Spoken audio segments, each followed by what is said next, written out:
নমস্কার। কালকেই বলেছিলাম যে কথা, যে টিভি খুললে মনে হচ্ছে যে গাজা বা প্যালেস্তাইনের গণহত্যার দৃশ্য চলছে পশ্চিমবঙ্গে। এর পিছনে এই যে দেখা যাচ্ছে এই দৃশ্য শ্রাব্য মাধ্যমে হোয়াটসঅ্যাপে ছড়িয়ে পড়ছে খবর, এর পিছনে একটা কিছু চিত্র আছে। তো চিত্রটা ক্রমশ পরিষ্কার হচ্ছে। এই ভিডিওটা ভালো করে শুনবেন, কারণ চিত্রটার কথা এখানে খুব পরিষ্কার করে বলবো। তো গত কয়েকদিন ধরেই বন্যার মতো আপনারা খবর পাচ্ছিলেন যে সংখ্যাগুরুর উপরে অত্যাচার চলছে, ভয়াবহ অত্যাচার চলছে। সে নিয়ে সারা ভারতবর্ষ, পশ্চিমবঙ্গের ভদ্রলোকেরা তো বটেই চিৎকার করে উদ্বিগ্ন হয়ে ফাটিয়ে দিচ্ছিলেন। শুধু যে হিংসা হয়েছে, দুটো খুন হয়েছে তা না, খুন তো হয়েইছে, খুব নিন্দনীয় ব্যাপার। কিন্তু তার সঙ্গে ভয়াবহ যেটা, যে দলে দলে সংখ্যাগুরু নাকি মুর্শিদাবাদ ছেড়ে পালাচ্ছে। তো এই নিয়ে একটা ভিডিওই ঘুরছে, তাতে দলে দলে কী করে বোঝা গেল আমি জানি না, কিন্তু এই একটা ভিডিও চারদিকে ভীষণভাবে ঘুরছে। তো তার সঙ্গে আছে হোয়াটসঅ্যাপে মর্মস্পর্শী নানা চোখে দেখা বিবরণী। এক একটা পড়লে তো চোখে জল চলে আসবে। একজন যাচ্ছিলেন, কী মার খেলেন, কি ভয়ঙ্কর ধ্বংস ধ্বংস দেখলেন, তারা কারা কি খবর দিয়েছেন তার কতটা বিশ্বাসযোগ্যতা জানার কিছু উপায় নেই, কিন্তু হু হু করে এই জাতীয় খবর ছড়িয়ে পড়ছে। তো সঙ্গে আছে পোস্টার, ছবি আছে তো বটেই, পোস্টার আছে, ভিডিও আছে। তো এতে মিডিয়া ভেসে যাচ্ছিল, হোয়াটসঅ্যাপ ভেসে যাচ্ছিল, দুদিন ধরে আমরা এটা দেখেছি। তা মজাটা হলো, গতকালই এই সিরিজের সর্বশেষ যে পোস্টার, সেটা ছেড়েছিলেন বিজেপির রাজ্য সভাপতি স্বয়ং সুকান্ত মজুমদার টুইটারে। তো তাতে যথারীতি পশ্চিমবঙ্গের সংখ্যাগুরুদের যে কি খারাপ অবস্থা তার এক ভয়াবহ বিবরণ আছে। ছবিতে গল্প, এরকম একটা ব্যাপার, কমিক্সের মতো, ছবিতে গল্পের মতো, তাতে খোপ খোপ করে নানা জিনিস দেওয়া আছে। যে কোন সময়, দুর্গাপুজোর সময় হিন্দু বাঙালির কি অবস্থা, রামনবমী, হনুমান জয়ন্তী, দোল ইত্যাদি সময় কি অবস্থা। তো এটা ছেড়েছিলাম। তো এখন তিনি অবশ্য সেটা তুলে নিয়েছেন, স্ক্রিনশট আমাদের কাছে আছে। তাতে সংখ্যালঘুদের বলা হয়েছিল দুধেল গাই, পশ্চিমবঙ্গের মুখ্যমন্ত্রীকে যেরকম আক্রমণ করা হয় সেরকম হয়েছিল, এবং চারদিকে জ্বলন্ত বাংলার ছবি। তাই পোস্টটা তিনি তুলে নেন খানিক পরে। কারণ হয়েছিল কি, যে লোকজন খুব উত্তেজিত না হয়ে ঠান্ডা মাথায় অনেকেই পোস্টটা খুঁটিয়ে দেখে, একজন হেভিওয়েট নেতা করেছেন তো, এবং মিলিয়ে দেখার পর দেখা যায় যে পুরো পোস্টারটাই আসলে জাল। গণেশ চতুর্থী বলে যে ছবিটা, খোপ খোপ নানা রকম ছবি ছিল, তার মধ্যে অনেকগুলো ছবি, গণেশ চতুর্থীর ছবিটা আসলে সিএ আন্দোলনের, সরস্বতী পুজোর ছবিটা আসলে লখনৌয়ের, জলন্ধরের একটা ছবিকে বলা হচ্ছে দোলের, বাকি কোনোটা আসামের, কোনোটা কর্ণাটকের, কোনোটা ম্যাঙ্গালোরের, কোনোটা উত্তরপ্রদেশের, ইত্যাদি প্রভৃতি। মানে প্রত্যেকটা ছবি যেখানে যা দেখানো হয়েছে পোস্টারে, প্রত্যেকটা অব্যর্থভাবে এবং নিঃসন্দেহে ভুয়ো। তা কথাটা হচ্ছে, প্রশ্নটা হচ্ছে যে একজন রাজ্য স্তরের নেতা এ লেভেলে কোনো মানুষ নন, এ লেভেলে কোনো ল্যাজওয়ালা বীর নন। কথাটা হলো যে একজন রাজ্য স্তরের হেভিওয়েট নেতা, খুব ওজন তার, এই উত্তেজক পরিস্থিতিতে ভুয়ো ছবি এবং ভুয়ো খবর ছড়াচ্ছেন কেন? ধরা পড়ার ভয় নেই? তবে উত্তরটাও আমাদের সকলেরই খুব জানা, যে সত্যিই নেই। কারণ লক্ষ্যটাই এটা, যে ভুয়ো ভিডিও, খবর, ছবি, প্রত্যক্ষদর্শীর বিবরণ সমস্ত কিছু পর পর ছড়িয়ে এমন একটা দিশেহারা অবস্থা তৈরি করা হবে যে লোকে আর সত্যি মিথ্যে বিচার করবে না, যা দেখবে তাই বিশ্বাস করবে। এবং এটা এখন নিঃসন্দেহে বলা যায় যে এমন অনেক ভিডিও, ছবি, ধারা বিবরণী এই দুদিনে আপনি পড়েছেন, আমার মতোই দেখেছেন, যেগুলোর বেশিরভাগ অংশই নিঃসন্দেহে শুধু ভুয়ো না, রীতিমতো পরিকল্পনা মাফিকভাবে তৈরি। বলা বাহুল্য, হিংসার এখানে কোনো জাস্টিফিকেশন দেওয়া হচ্ছে না। মারা গেছেন কয়েকজন মানুষ, যারা করেছেন তারা ধর্মান্ধ, তাদের প্রত্যেকের শাস্তি প্রাপ্য, এবং এই খবরটা ভুয়ো নয়, মারা যাওয়ার খবর একেবারেই ভুয়ো নয়। কিন্তু বন্যার মতো যা যা জিনিসপত্র আপনি দেখেছেন, নির্দ্বিধায় বলা যায় সেগুলো সুচতুর পরিকল্পনা মাফিকভাবে ছড়ানো। তো এর আগেই বলেছিলাম যে আরজি করার সময়, যে ভয়ানক ভুয়ো খবর ছড়িয়ে কিভাবে উত্তেজনা তৈরি করা যায় তার ড্রেস রিহার্সাল হয়ে গেল, বৃহত্তর ক্ষেত্রে এবারের প্রয়োগ হবে। তো এইটা হলো একটা বৃহত্তর সংস্করণ। চিন্তা করবেন না, এখানেই শেষ হচ্ছে না, এরপরে পরপর কিন্তু আরও নানা জিনিস আসতে থাকবে, কারণ ছবি, পিকচার এখনও বাকি আছে। তো এইটা গেল উত্তেজনা তৈরির একটা দিক, খবর ছড়ানো, ভুয়ো খবর ছড়ানো, মিথ্যে খবর ছড়ানো। কিন্তু স্রেফ টিভি কাগজ হওয়ার উপরে তো আর হোয়াটসঅ্যাপের উপরে তো আর হিন্দুবিদরা দাঁড়িয়ে নেই। ওইটা আমাদের প্রগতিশীল লোকজন ওইটুকু করেই শেষ করে দেন, কিন্তু হোয়াটসঅ্যাপের উপরে সত্যি কথা বলতে কি হিন্দুবিদরা দাঁড়িয়ে নেই। কারণ তাতে যে এর পরের ধাপটা হবে, অর্থাৎ দাঙ্গা টাঙ্গা লাগবে, এর কিন্তু কোনো গ্যারান্টি নেই। ফলে তারা এর পরের ধাপটাও করেন এবং এখানেও করেছেন, সেটা হলো ডাইরেক্ট অ্যাকশন।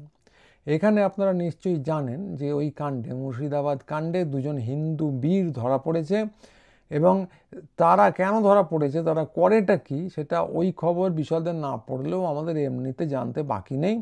আমরা এর আগেও দেখেছি, তারা হয় মসজিদের সামনে শুয়োর ফেলে, কিংবা মন্দিরের সামনে এসে কোরআন ছেঁড়ে, মসজিদের সামনে গিয়ে তারা রামনবমীতে লাফালাফি করে, তারাই আবার ছদ্মবেশে মন্দিরের সামনে এসে বিগ্রহে লাথি টাথি মেরে যায়। তো দুই দিকেই তারা উস্কানি দেয়, গোলমালটা শুরু করে, এবং গোলমালটা শুরু হবার পর যথাসময়ে কেটে পড়ে। দুদিকেই দুই ধর্মেই আছে কিছু মাথা মোটা, তারা ধর্মে আঘাত বলে লাফিয়ে ঝাঁপিয়ে পড়ে এবং তারা মারামারি কাটাকাটি করে। এই উস্কানি দাতাদের কিচ্ছু হয় না, এরা কেটে পড়ে। তো ফেসবুকেও যদি আপনি দেখেন, এরকম একটা জিনিস দেখতে পাবেন যে আইটি সেল, এই হিন্দু বীরদের আইটি সেল প্রচুর বাংলাদেশি আইডি চালায় এবং বাংলাদেশিদের নামে যথেচ্ছ পোস্ট করে। সত্যি অত বাংলাদেশি অত খারাপ পোস্ট করেন না, বাংলাদেশের অবস্থা খুবই খারাপ, কিন্তু এর একটা বড় অংশ চালায় হচ্ছে আইটি সেল। কারণ বাংলাদেশের লোকেরা বেশিরভাগ অংশটাই বাংলাদেশের বিপর্যস্ত অবস্থা নিয়ে ব্যস্ত, পক্ষে বিপক্ষে, কিন্তু উত্তেজনা তৈরি করতে গেলে তাদের খুব একটা সময় নেই ভারতবর্ষের দিকে নজর দেওয়ার। ফলে ওইটা আইটি সেলই চালায়, এবং একই সঙ্গে আইটি সেল বহু সনাতনী আইডিও চালায়। সত্যি কথা বলতে কি, প্রচুর ধর্মভীরু হিন্দু আছেন মুসলমানের মতো, কিন্তু তারা আইডি খুলে যে বিদ্বেষ ছড়াবেন এরকম খুব একটা হয় না। ওইটা কিন্তু ওই দায়িত্বটাও আইটি সেলে নিয়ে নেয়। তো ফলে এরা দুই দলের মধ্যে প্রক্সি যুদ্ধ করে, তাতে অন্যান্য লোকজন উত্তেজিত হন এবং তারাও একটু একটু করে ঝাঁপিয়ে পড়েন, বলেন বাংলাদেশিরা কি খারাপ, ভারতবর্ষের লোকেরা, আর ওদিকের বাঙালিরা বলেন এইদিকে পশ্চিমবঙ্গের লোকেরা কি ভয়াবহ রকম খারাপ। ফলে একটা উত্তেজনা তৈরি হয় এবং দুদিকের মৌলবাদীদের পোয়া বারো। তো দাঙ্গার ক্ষেত্রে যেটা হয় সেটা হলো এটারই জাম্বো সংস্করণ। দুদিকের লোকজনকে উস্কানি দেওয়া শুরু হয় এবং তারপর তারা মাথামোটারা মারামারি করতে শুরু করলে উস্কানিদাতারা টুক করে কেটে পড়ে। তো এইবারের যেটা হচ্ছে সেটা শুধু জাম্বো বলে শেষ করলেই হবে না, এটা শুধু জাম্বো সংস্করণ নয়, এই বস্তুর একটা বিরাট দৈত্যাকার একটা সংস্করণ বলতে পারেন। তো এর ওই যে অমিত শাহ বলছিলেন ক্রোনোলজি, এর ক্রোনোলজিটা ভালো করে খুঁটিয়ে দেখুন। প্রথমে রামনবমী করে সারা ভারতবর্ষে, এটা কিন্তু একটা সর্বভারতীয় ঘটনা, সারা ভারতবর্ষের সংখ্যাগুরুকে চাঙ্গা করা হলো। চাঙ্গা কথাটা ভালো করে বুঝবেন, যেরকম চাঙ্গা করা হয়েছিল বাবরি মসজিদ ভাঙার সময়। তো সংখ্যালঘুকে ওই একই সময় উস্কে দেওয়া হলো। ওয়াক অফ বিলটা এলো ঠিক ওই সময়। ভারতবর্ষে আর তো কোনো সমস্যা নেই, ওয়াক অফ বিল নিয়ে আসলে সরকারের খুব চিন্তা, তাই ওয়াক অফ বিলটাকে আনতে হলো ওই সময়, এবং সংখ্যা গুরুকে ওই একইভাবে উস্কে দেওয়া হলো। সংখ্যা গুরুকে চাঙ্গা করা হলো এবং সংখ্যালঘুকে ওয়াক অফ বিলের মাধ্যমে উস্কে দেওয়া হলো। তো এই দুটোই সর্বভারতীয়, দুটোই একই সময় করা হয়েছে। তারপর শুরু হলো সংখ্যা লঘুর প্রতিবাদ। একদিকে সংখ্যা গুরুর উন্মত্ততা, রামনবমীকে নিয়ে তারা অনেকটাই ম্যানুফ্যাকচার্ড, হাতে তরোয়াল নিয়ে ঘুরছে চারদিকে লোকজন, হিন্দু বীররা। সাধারণ মানুষ যেটা করছে তা না, ওটা অর্গানাইজড, অনেক ক্ষেত্রে পয়সা দিয়ে করানো হয়। এবং উল্টো দিকে ওয়াক অফ বিলটা নিজেই একটা উস্কানি, সংখ্যালঘুরা প্রতিবাদে নেমে পড়লেন এবং ওরা প্রতিবাদ করতে গিয়ে, আগেই বলেছি যে ভারতবর্ষের বাইরে, পশ্চিমবঙ্গের বাইরে, মাফ করবেন, পশ্চিমবঙ্গের বাইরে অন্য জায়গায় করলে তো রাম ঠ্যাঙানি খেতে হবে, তাই পশ্চিমবঙ্গে প্রতিবাদ করতে গিয়ে তারা অনেক জায়গাতেই সীমা টপকে ফেললেন। তাদের মধ্যেও প্রচুর মাথামোটা তো আছেনই, যেমন হিন্দু বীর ছাড়াও ধার্মিক হিন্দুদের মধ্যেও প্রচুর মাথামোটা আছেন। তো ওখানেও আছেন ধর্মান্ধ লোক, কিছু কম নেই। একবার ধর্মে আঘাত পড়েছে শুনলেই হলো লাফঝাপ পড়ে নামিয়ে পড়বেন। তো এবার এই যে তোমরা লাফঝাপ দিয়ে নেমে পড়লেন, সেটা দিয়ে তারপর হিন্দু উস্কানো শুরু হলো, এবং হিন্দুরা তারপর কি শুরু করলো পশ্চিমবঙ্গে, এটা পশ্চিমবঙ্গের কথা বলছি, সর্বভারতীয় ক্ষেত্র থেকে ফিরে এসে তারা কি করলো সেটা আপনারা জানেন, বিভিন্ন গাড়িতে গায়ের জোরে গেরুয়া পতাকা লাগাতে শুরু করলো ইত্যাদি প্রভৃতি। মুসলমানরা সেটাকে খুলতে শুরু করলেন আবার গায়ের জোরে। তো এইসব শুরু হলো এবং সংখ্যালঘুদের উপর নানা জায়গায় সত্যি সত্যি আক্রমণ করা হয়েছে। শুধু যে গেরুয়া পতাকা লাগিয়ে ঘোরা হয়েছে তা না, সত্যি সত্যি আক্রমণ করা হয়েছে। সেগুলো কিন্তু মিডিয়ায় আসেনি। মিডিয়ার চরিত্রটা তো ঘৃণ্য, আপনারা জানেনই। সমস্ত হিংসাই সমান, কিন্তু সমস্ত হিংসার খবর মিডিয়ায় আসে না। কারণ এই কারণে, আর বিশদে এখানে বলবো না, এই কারণেই এদেরকে গদি মিডিয়া বলা হয়। তো সেই দিয়ে হিন্দু উস্কানো শুরু হলো, হিন্দুরা আক্রমণ করতে শুরু করলো, সংখ্যালঘুদের উপর আক্রমণ হলো। তারপরে জানেন কোর্টের আদেশে কেন্দ্রীয় বাহিনী নামলো এবং তাতে স্থানীয় লোকেরা অভিযোগ করেছেন যে এখানে একটা মাস্টার স্ট্রোক দেওয়া হলো। যে আগে যে ফেসবুকেই হোক বা দাঙ্গার ক্ষেত্রেই হোক, হিন্দু বীররা কেবলমাত্র হয় হিন্দু কিংবা মুসলমান সেজে ওস্কাতো। এবার তারা নাকি বিএসএফ সেজেও ওস্কানো শুরু হলো, একটু ঠ্যাঙালো ধরে সংখ্যালঘুদের। উল্টো দিকে স্থানীয় প্রশাসনকে আগেই হাত করে ফেলা হলো, ফলে কিচ্ছু অসুবিধে হলো না।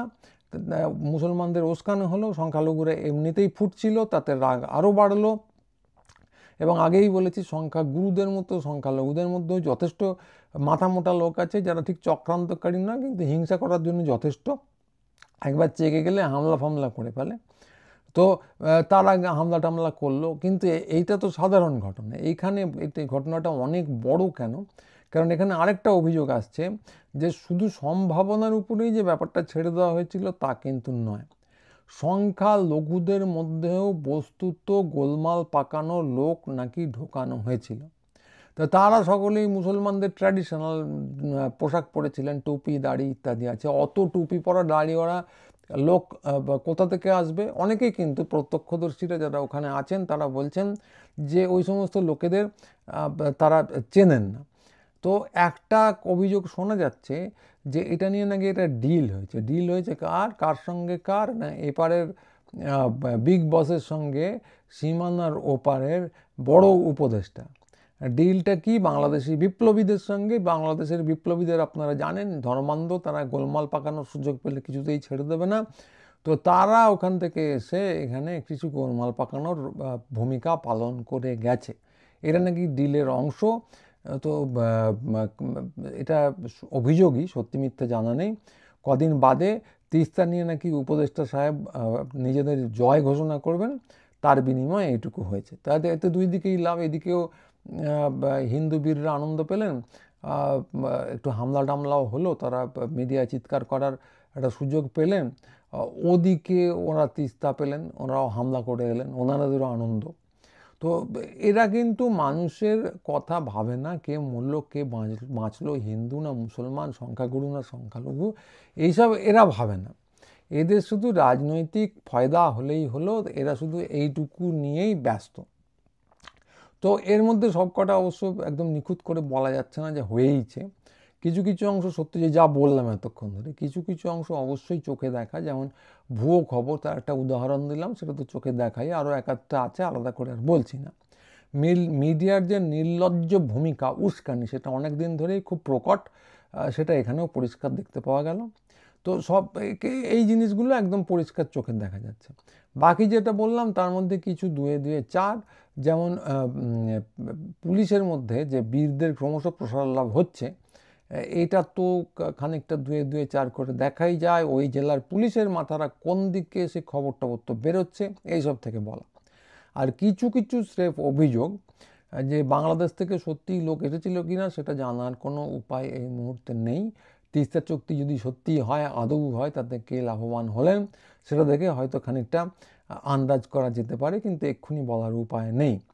কিন্তু যেখানে এরপরে যেটা বলবো, যেটা একটুও স্পেকুলেশন নয়, সেটা হচ্ছে শাসক দলের নেতারা রাজনৈতিকভাবে এই জিনিসটা ঠেকাতে সম্পূর্ণ ব্যর্থ। তারা রামনবমী করে ভেবেছিলেন যে অনেক কিছু করে ফেললাম, রামনবমী পালনে লাফিয়ে ঝাঁপিয়ে নেমে পড়েছিলেন একটা জঘন্য উত্তর ভারতীয় সংস্কৃতির প্রচার এবং প্রসারে। কিন্তু যেটা করতে একদমই নামেননি, মানে ওটাকে তবু ছাড় দেওয়া হয়, তারা ছাড় দেওয়া যেতে পারে, তারা দুই দিকের মৌলবাদীদেরই বা দুটো ধর্মকেই একই রকমভাবে তোল্লাই দেন, এইটুকু ছাড় দেওয়া যেতে পারে। কিন্তু যেটাতে একটুও ছাড় দেওয়া যায় না, ওখানে তাদের যা উৎসাহ ছিল, এই ব্যাপারটা আটকাতে রাজনৈতিকভাবে তাদের কোনো উৎসাহ, কণামাত্র উৎসাহ দেখতে পাওয়া যায়নি। তো খুব সম্ভবত আবার দম বন্ধ হয়ে যাওয়ার মরশুম আসতে চলেছে সামনের বছর, আপনারা জানেন। সেই জন্যে তাদের অনেকেই পাঁচিলে বসে কর গুনছেন যে কোন দিকে ঝাঁপ মারা যায়। এমনিও তাদের গুণের অন্ত নেই, মাথার উপর যে কোনো সময় কেন্দ্রীয় এজেন্সির খাঁড়াও আছে, ফলে এবং এখন হাওয়া গরম, ফলে এই যে চুপ করে থাকাটা খুব সন্দেহজনক, পাঁচিলের উপর বসে থাকার মতোই। তো এদেরকে, বিশেষ করে জনপ্রতিনিধিদেরকে যতটা সম্ভব হুড়কো দিতে পারা যায় সেটা দিতে পারলে ভালো হতো। কিন্তু কথা হচ্ছে, বেড়ালের গলায় ঘণ্টা বাঁধবে কে? এই নির্বাচিত জনপ্রতিনিধিদের হুড়কো দেবেটাকে। তো এর মধ্যে পুলিশের একটা রোল আছে, যেটা আগেই বলেছি, যে পুলিশের মধ্যে ইনফিল্ট্রেশন, বীরদের, হিন্দু বীরদের অনুপ্রবেশ কিন্তু ঘটছে, এটা বাস্তব ঘটনা। তো দুয়ে দুয়ে চার করলে সেটা দেখা যায়। এছাড়াও আরও অনেক উদাহরণ আছে, সময় বাড়িয়ে লাভ নেই। কিন্তু পুলিশের মধ্যে একটা ধর্মনিরপেক্ষ অংশ অবশ্যই আছেন, তাদেরকে দোষ দিয়ে একেবারেই লাভ নেই। সেই বেচারাদের অবস্থা ভাবলে আমারই খারাপ লাগে। তাদের শাঁখের করাত, যদি তারা কোথাও বলপ্রয়োগ করে ফেলেন তাহলে চিৎকার হবে মিডিয়া টিডিয়া নানা জায়গায়। হিন্দু বীর কারা সবাই জানেন, কোর্ট তাদের জাদুমন্ত্র বলে রক্ষা কবচ দিয়ে রেখেছে, সেটাও সবাই জানেন। কেন দেয় সেটা বাঘা উকিল আর ঘ্যামা বিচারকরা বলতে পারবেন। কথায় কথায় নেমে যায় কেন্দ্রীয় বাহিনী, এনআইএ ফেনআইএও নেমে গিয়েছিল একবার রোবট নিয়ে কদিন আগে, আপনারা যদি মনে করতে পারেন। ফলে ওই যে সেকুলার অংশটা, ধর্মনিরপেক্ষ অংশ যাদের বললাম, তাদের করারও বিশেষ কিছু নেই, হাত পা বাঁধা। কিন্তু যদি বলপ্রয়োগ না করেন, আবার কিছু না করেন, তাহলে শুনতে হবে, বেশিরভাগ ক্ষেত্রেই শুনতে হবে অপদার্থ। তো এই চিৎকারটা দুটো ক্ষেত্রেই কারা করবেন? প্রগতিশীলরাই করবেন, তথাকথিত প্রগতিশীলরা। কারণ তারা বাইরে আর কোথাও না থাকলেও সোশ্যাল মিডিয়া এবং মিডিয়ায় যে গম্ভীর আলোচনার পরিসরটা, সেটা এই হিন্দু বীররা এখনও ঠিক কবজা করে উঠতে পারেননি। তাদের লোকজন তো কম, মানে তথাকথিত শিক্ষিত লোকজন নেই, ভালো করে গুছিয়ে বলার লোকজনও নেই। ওই একজন যিনি আছেন, তিনি যে ভাষায় কথা বলেন সে ভাষায় টিভিতে কথা বললে খুব মুশকিল, প্রবন্ধ লিখলে তো আরও মুশকিল। ফলে ওই জায়গাটা, ওই পরিসরটা বীররা এখনও কবজা করতে পারেনি। তো ওইখানে আর কোথাও না থাকলেও প্রগতিশীলরা, তথাকথিত প্রগতিশীলরা ওটাকে প্রক্সি দিয়ে চালিয়ে যাচ্ছেন। তো রেটে তারা, মানে হিন্দু বীরদের থেকেও বেশি পরিমাণে সংখ্যাগুরু বিপন্ন বার্তা ছড়িয়ে চলেছেন। এবং মাঝে মাঝেই বলছেন যে জ্যোতিবাবু, উল্টো দিকের কথা, জ্যোতিবাবু আর বুদ্ধবাবু হলে এটা কীভাবে ঠেকিয়ে দিতেন। তো এটা নিয়ে কোনো সন্দেহ নেই যে এই পরের অংশটা, যে বাবরি মসজিদের সময় জ্যোতিবাবু সত্যি সত্যি খুব খুব খুব ভালো কাজ করেছিলেন, প্রশংসার, ভয়াবহ প্রশংসার যোগ্য। প্রচণ্ড গোলমাল হতে পারত, কিন্তু সেই মাত্রায় কিছু গোলমাল ছড়ায়নি। কিন্তু তার সঙ্গে পরিপ্রেক্ষিতটা মনে রাখতে হবে, সেই সময় বীররা ছিল এক ঘরে। এই যে বীরদের যে সংগঠন, তারা সে সময় নিষিদ্ধ হয়েছিল, সারা ভারতবর্ষে ছিচিক্কারের বন্যা বয়ে গিয়েছিল, ফলে তারা ছিল এক ঘরে এবং তাদেরকে আটকালে বিপদের কোনো আশঙ্কা ছিল না। কিন্তু এখন বীররা এসেছে 2.0 হয়ে, দ্বিতীয় ভার্সন। বীরদের এই ভার্সনে তারাই হচ্ছে সংখ্যা গুরু, তারাই হচ্ছে মেজরিটির ন্যারেটিভ তৈরি করে, তাদের হাতে কেন্দ্রীয় এজেন্সি, তাদের হাতে ইডি সিবিআই, এবং অনেক ক্ষেত্রে শোনা যায় আরও নানা জায়গায় টিচারের ক্ষেত্রে তারা নানা রকমভাবে ম্যানিপুলেট করে ফেলে।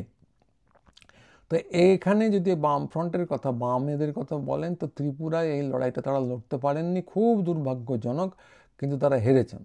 পশ্চিমবঙ্গের কথা যদি ভাবেন, এই 2.0 সঙ্গে লড়তে গিয়ে লড়ার সুযোগই বুদ্ধবাবু পাননি, কিন্তু কারণ তার আগেই তিনি আত্মহত্যা করেছিলেন। তো ফলে খেলাটা কিন্তু পুরো বদলে গেছে।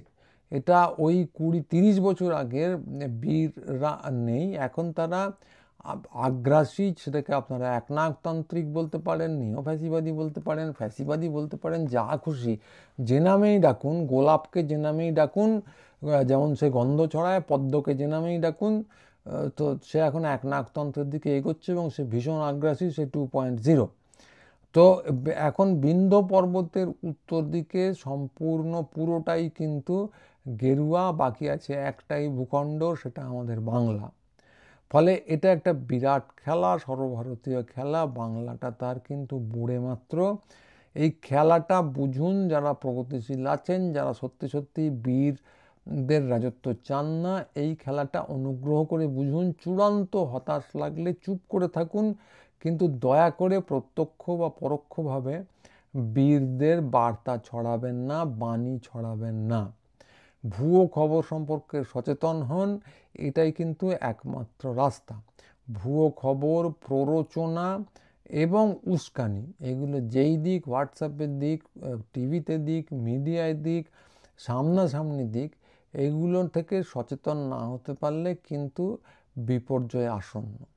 তো আজকের খেলাটা কি সেটা খুব পরিষ্কারভাবে বললাম, যার কিছুটা চোখে দেখা, কিছুটা দুয়ে দুয়ে চার, কিছুটা স্পেকুলেশন, কিন্তু সব মিলিয়ে বড় চিত্রটা এই রকমই। আমাদের সকলের সচেতন থাকা কর্তব্য। তো আজকে এইটুকুই। গুরুচণ্ডালীর ভিডিও দেখতে থাকুন, আমাদের সাইটে যান www.guruchandali.com, সেখানে মতামত দিন।